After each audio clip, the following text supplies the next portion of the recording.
What's up, everyone? Welcome, Squad, and welcome back to Slav Guns. We're here at SHOT Show 2020, and we are here at one of my favorite booths every year to come through. And honestly, it's tough to miss it because you walk in, you're going to pass right by it.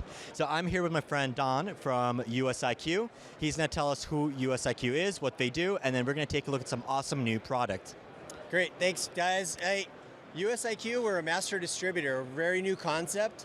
The difference between a lot of master distributors and us is we'll do everything for a brand. We bring them in, we'll import them, we warehouse them, we stock them, we do all their marketing, all their branding, and all their trade shows. So you're going to see a lot of great brands here and a lot of great product. Cool. So what brands do you represent?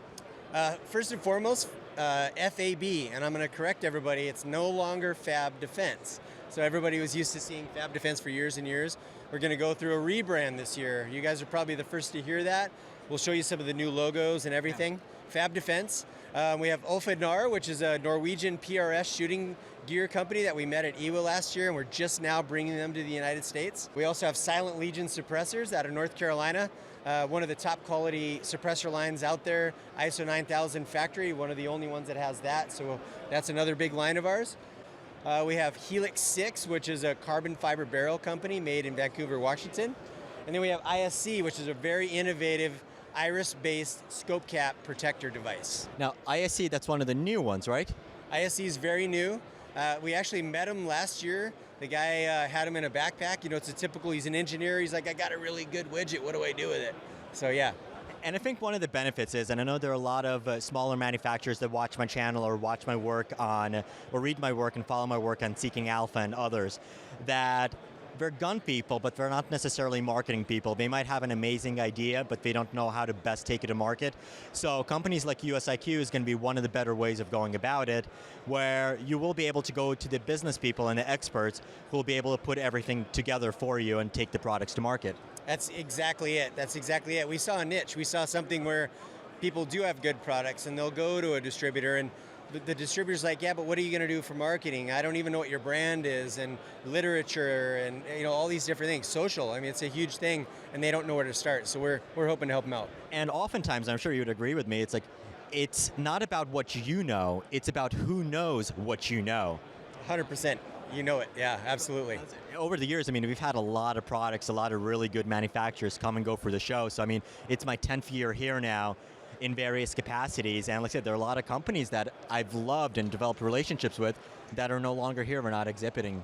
That's a fact. That's a fact. I mean, it's been a lot of change, right? I think I've also heard a lot of companies that are just kind of changing their thought about, do you need to come to SHOT?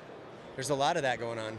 So actually, let's talk about that. I mean, we weren't planning on it, but so even you take a look at Media Day, there's some companies, notable companies that are missing from Media Day, and some companies are now doing their own events, and then other companies say, hey, we can't justify SHOT Show.